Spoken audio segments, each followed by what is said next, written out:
আজকে কিন্তু তোকে পাঠিয়ে দিতেই হবে। আরে দেবো দেবো, এই মাসে টাকাটা ঢুকতে দে।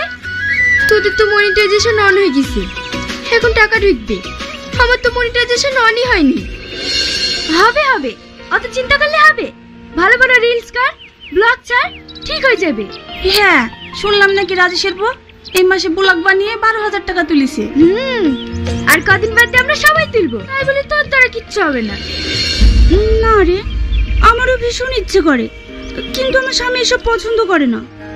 ছাড় তো স্বামীর কথা, আমাদের স্বামীর আবার পছন্দ করে নাকি? নিজের পায়ে দাঁড়াতে হলে কারো কথা শুনলে চলবে না। হ্যাঁ, তুই না ঠিকই বলিস, আমাদের মেয়েদেরকে নিজের পায়ে দাঁড়াতে হবে, তার জন্য সোশ্যাল মিডিয়া আছে। তুই ঠিকই বলেছিস, এতে যেমন টাকা আছে আর আমরা সেলিব্রিটি হতে পারবো, আমাদেরকে সবাই চিনতে পারবে। আমি তো বাবা যতই অশান্তি হোক না কেন, এ কাজ ছাড়বো না। দেখ দেখ, এখনো সময় আছে, যুগের সাথে তাল মিলিয়ে চলতে হলে সোশ্যাল মিডিয়ার সঙ্গে যুক্ত থাকতে হবে, না হলে পরে পস্তাবি। তোরা ঠিকই বলছিস, আমিও আজ থেকে ভিডিও বানাবো। এই তো এতদিনে প্রিয়ার বুদ্ধি হয়েছে।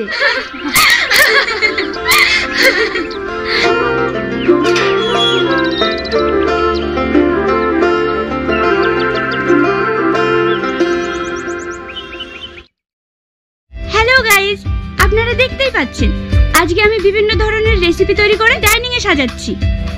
মা, আমাকে পড়তে বসাবে না? কালকে আমি পড়া পারিনি বলে স্যার আমাকে মেরেছে। ঘরে গিয়ে বসো, আমি আসছি।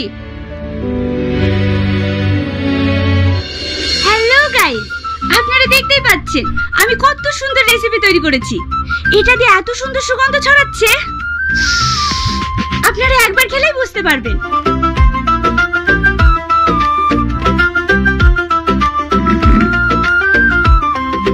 কি করছো? আমি আগে ভিডিওটা বানাবো, তারপরে খাবে। তুমি কি শুরু করেছো বলো তো? কেন তো পাগলামি করছো? সংসারে কোনো কাজে মন নাই, সারাদিন মোবাইলের ভিডিও। মেয়েটিকে পড়তে বসানো বন্ধ করে দিয়েছো। তুমি কি চাইছো? আমি নিজের পায়ে দাঁড়াতে চাইছি, বড় ইনকাম করতে চাইছি। তোমার কাছে আর হাত পেতে টাকা নিতে চাই না, তাই ইনকাম করার চেষ্টা করছি।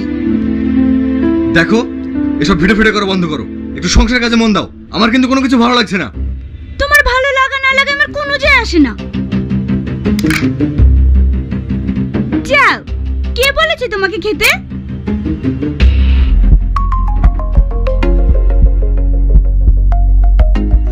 দাদা, ওই শাড়িটা দেন তো।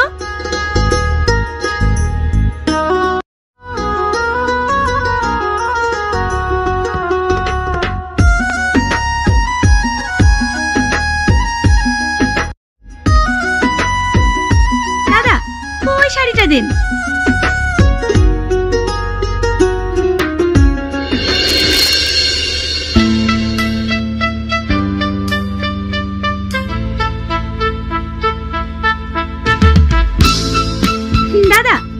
শাড়িটা দেন। ম্যাডাম, আপনি যে শাড়িটা নেবেন সেটাই খুলুন না, সবগুলো কেন খুলছেন? থামেন তো, আমি একটা শাড়ি নেব, তাও চেক করে নেব না?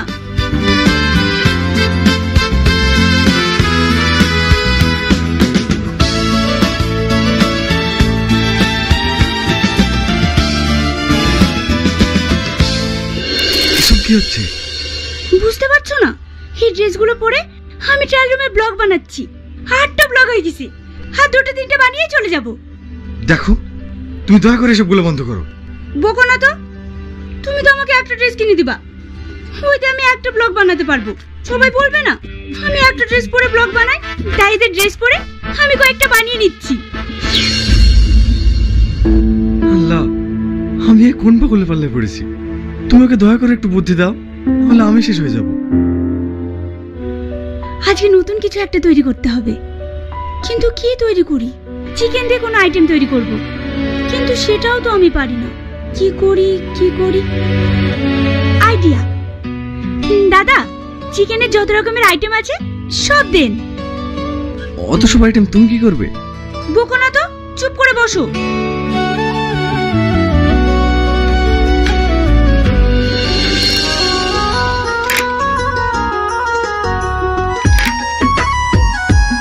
এটা খাও। তুমি খাবে না? আরে খাও না। এর মধ্যে কোনটা ভালো লাগছে? এটা একটু ভালো লাগছে। আচ্ছা ঠিক আছে, তোমরা বসো, আমি আসছি।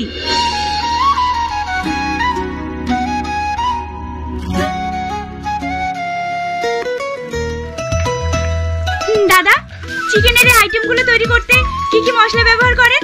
ম্যাডাম, এগুলো আমাদের সিক্রেট আইটেম। সব সিক্রেট রাখলেই হবে? আমাদেরকেও তো জানাতে হবে। কেন বলুন তো? আপনি খালি বলে দেন এটাতে কি কি ব্যবহার করেন, আমি এটা সুন্দর করে তৈরি করে ব্লগ বানিয়ে ইউটিউবে পোস্ট করব, যাতে সবাই এটা তৈরি করে খেতে পারে। কি গো, এখানে কি করছো? আরে থামো তো দাদা, বলেন না। তুমি এখানে এসে শুরু হয়ে গেছো? এসো তো। আরে শোনো না। আরে এসো।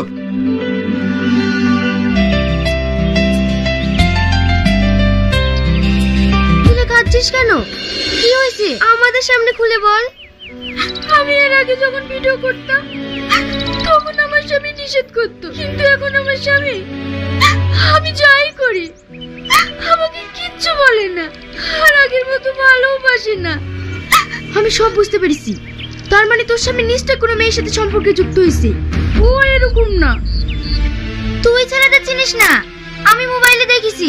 স্বামী যখন স্ত্রী থেকে দূরে থাকে, কথা না বলে নিত্য নতুন ড্রেস পরে অফিসে যায়, তখন জানতে হবে সে অন্য কোনো সম্পর্কে যুক্ত হয়েছে। তাই বলছি, নিজে নিজে স্বামীদেরকে একটু চোখে চোখে রাখ।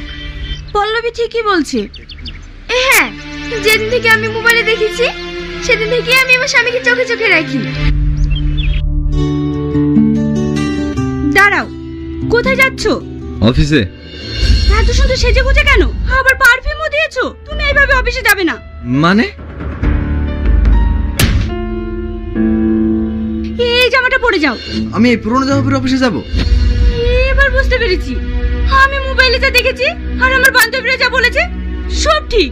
তুমি কতদিন ধরে আমার সাথে ঠিকভাবে কথা বলছো না, আবার নতুন নতুন ড্রেস পরে পারফিউম মেখে অফিসে যাচ্ছো। তার মানে তুমি অন্য মেয়ের প্রেমে পড়েছো। কি? তোমাদের মেয়েদের সমস্যাটা কথা বলো তো। যখন কিছু করবা সেটা নিষেধ করবো, শুনবা না। আবার যখন নিষেধ করা বন্ধ করে দেবো তখন সে বন্ধ করতে শুরু করবা। কেন কেন এসব করো? আমি এসব কিছু জানিনি। তুমি এইভাবে অফিসে যাবে না, ব্যাস। পাগলামি করো না, আমার অফিসে দেরি হয়ে যাচ্ছে। সরে দাঁড়াও। না, আমি তোমাকে অফিসে যেতে দেবো না। অফিসে যেতে হলে এই ড্রেসটা পরে যাও। আমার মাথা খারাপ হয়েছে, আমি এই পুরনো ড্রেস পরে অফিসে যাব? এইবার বুঝতে পেরেছি। তার মানে তুমি সত্যি সত্যি প্রেমে পড়েছো। আমি তোমাকে এইভাবে অফিসে যেতে দেবো না। প্রিয়া, তুমি ছেড়ে দাও। প্রিয়া, তুমি ছেড়ে দাও। প্রিয়া!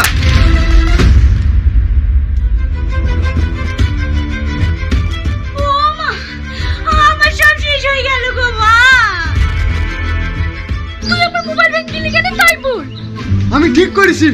ওই মোবাইলে যত অশান্তির কারণ। সারাদিন কোনো কাজ কাম নাই, অফিসে যাব সে খাবারটাও করে দেয় না। সারাদিন মোবাইলে ভিডিও করা আর ভিডিও দেখা। তুই আমার মোবাইল দে, দেখি তুই আমার মোবাইল না দিয়ে কি করে অফিসে যাস। স্যার বলছি, স্যার বলছি। আরে আরে আরে, ছাড় ছাড়ো। এইভাবে কেন নিজেদের মধ্যে ঝামেলা করে? ছেড়ে দেন ভাই, ওকে আমি শেষ করে দেবো। আমি তো কিছুই বুঝতে পারছি না, তোমরা এভাবে ঝামেলা করছো কেন? আর বলো না, সারাদিন মোবাইল নিয়ে পড়ে থাকে, বাড়ির একটা কাজ করে না। আমি মোবাইলটাকে শেষ করেছি। আমিও তোকে বলে দিলাম, তুই যদি আমাকে মোবাইল না কিনে দিস আমিও তোর ভাত খাবো না। আমি সবই বুঝলাম, কিন্তু এইভাবে নিজেদের মধ্যে ঝামেলা করলে হবে বলো? তোমার বউ ভালো তো, তাই তুমি এই জ্বালাটা বুঝতে পারো না। কি? আমার বউ? সে তো এর থেকেও দ্বিগুণ। আমি তো সেই একই জ্বালায় জ্বলছি। চলো ভাই।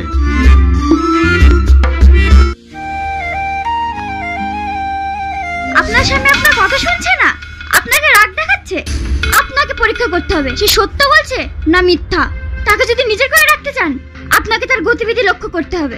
সে কোথায় যাচ্ছে, কি করছে, সেটা নিজের চোখে দেখতে হবে। টোটো,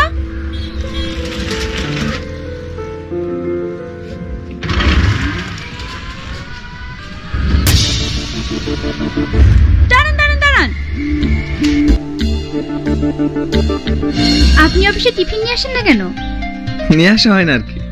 আপনার ওয়াইফ আপনাকে টিফিন বানিয়ে দেয় না? ছাড়ো ওর কথা, ও আমার কোনো খোঁজই রাখে না। তার মানে এই ব্যাপার, এই মেয়ের সাথে? কদিন থেকে দেখছি আপনার মুখটা শুকিয়ে গেছে। এমন একজন স্বামীকে পেয়েও কেউ অবহেলা করে? জানেন, আমারও স্বপ্ন আপনার মতো একটা ছেলে পাওয়ার। কি যে বলো। আমি আজ সব বুঝতে পেরেছি, সব বুঝতে পেরেছি। তুমি আজ আসো বাড়িতে, দেখাচ্ছি মজা।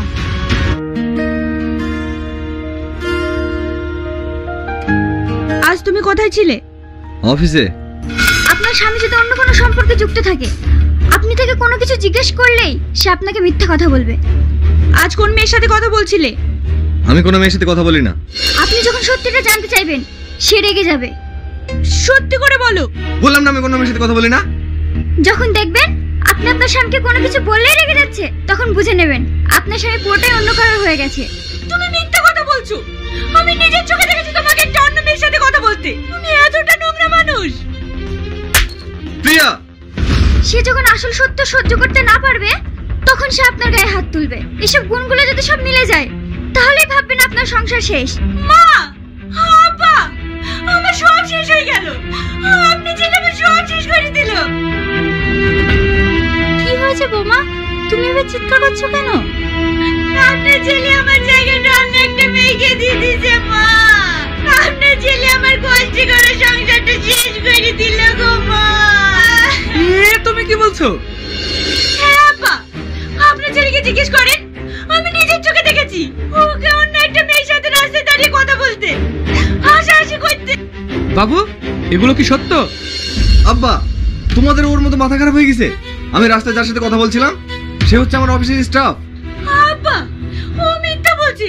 আমি তোমার ভাত খাবো না, আমি তোমার ভাত খাবো না। আমি আজকে বাপের বাড়ি চলে যাবো। যাও বাবার বাড়ি, তোমাকে ভাত খেতে হবে না। আমি জানতাম, আমি জানতাম তুমি এইটাই বলবা।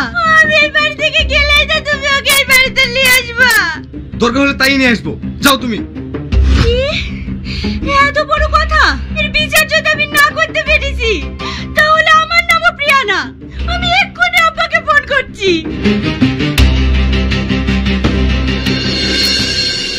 আগুন, তোমার বউ যে আমাদের সামনে অভিযোগটা করেছে তুমি নাকি অন্য মেয়ের সাথে সম্পর্ক করো, এটা কি সত্য? না মোড়ল সাহেব, ও মিথ্যা বলছে। এটাই ওর সমস্যা, সবসময় আমাকে সন্দেহ করে। হ্যাঁ, তুমি অন্য মেয়ের সঙ্গে কথা বলবা, আড্ডা ঠুকবা, আর আমি কিছু বলতে গেলে সন্দেহ করা হয়ে গেল না। আপনি জানেন না মোড়ল সাহেব, ও একটা নোংরা ছেলে। আর তুমি? মোড়ল সাহেব, কি করবো বলেন? বাড়িতে একটা কাজ করবে না, সারাদিন মোবাইল নিয়ে পড়ে থাকবে। ও রিলস আর ব্লগ বানাবে। মেয়েটাকে পড়তে বসাবে না, সংসারে কে খেলো না খেলো তাদের কোনো খোঁজ রাখবে না, সবসময় শুধু মোবাইলের মোবাইল। দেখো বৌমা, আমাদের জীবনে মোবাইল হচ্ছে একটা পার্ট, তাই বলে এই নয় নিজের সংসারটাকে নষ্ট করে সারাদিন মোবাইল নিয়ে পড়ে থাকতে হবে। তোমাদের বুঝতে হবে, যতদিন এই সমাজ না বুঝবে ততদিন এই অশান্তি যাবে না। তাই মা, তুমি এখন থেকে মোবাইলটা দেখা বন্ধ করো, একটু সংসারের দিকে মন দাও। আর আগুন, তোমাকে বলছি, স্ত্রী যেটা পছন্দ করে না সেই কাজটা করো না, এতে সোনার সংসার নষ্ট হয়। ঠিক আছে মোড়ল সাহেব। যাও, বউকে নিয়ে বাড়ি যাও। কি গো, তুমি আমার মোবাইলটা নিয়ে চলে এসছো? এখন আমি রিলস আপলোড দেবো কি করে? শোনেন, আমি একটা ফেসবুক পেজ খুলেছি, আপনারা সবাই ফলো করে দেবেন। মোড়ল সাহেব, আমিও সেই এই জায়গায় চলছি।